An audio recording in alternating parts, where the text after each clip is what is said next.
Assalamu alaikum, урматтуу күлкү күйөрмандары. Мына бүгүн ушул Жаныбек экебиздин эскерүү концертине келген күйөрмандар кутмандуу кечиңиздер менен. Мына Кыргызстанда жакшынакай салттарыбыз бар, ойлорубуз бар, тойлорубуз бар дегендей, бир гана бир сыпатыбыз бар экен, бул көрө албастык деген.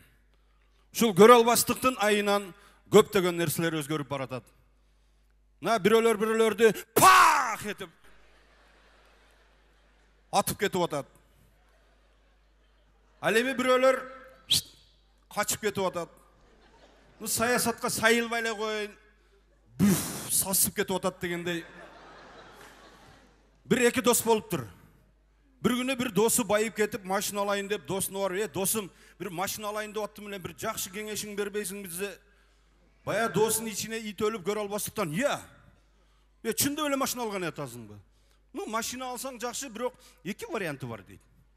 Сен машина алсаң айдап жүрө бересиң, же авария болосуң дейт. Айдап жүрө берсең го жакшы, авария болсоң эки варианты бар дейт. Сен инвалид болосуң, же өлөсүң дейт. Инвалид болсоң го жакшы, өлүп калсаң эки варианты бар дейт.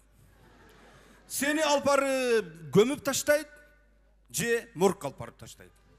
Көмүп таштаса го жакшы, ал эми моргка алып барып таштаса эки варианты бар дейт. Сенин майларыңан самын чыгарат, терилериңен бумага чыгарат дейт. Самын чыгарса го жакшы, ал эми бумага чыгарса эки варианты бар дейт. Сенден газетный бумага чыгарат, же туалетный бумага чыгарат. Газетный бумага чыгарса го жакшы, ал эми туалетный бумага чыгарса эки варианты бар дейт. Сен мужскойго киресиң, же женскийге киресиң. Мужскойго кирсең го жакшы, ал эми женскийге кирсең эки варианты бар дейт. Сени айрып таштайт, же таштайт дейт. Айрып таштаса го жакшы, таштаса эки варианты бар дейт. Сен болосуң, же жок болосуң.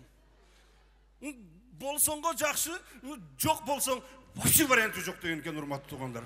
Мына көрө албастык ушундай ширик, жаман сөздөрдү сүйлөтөт экен.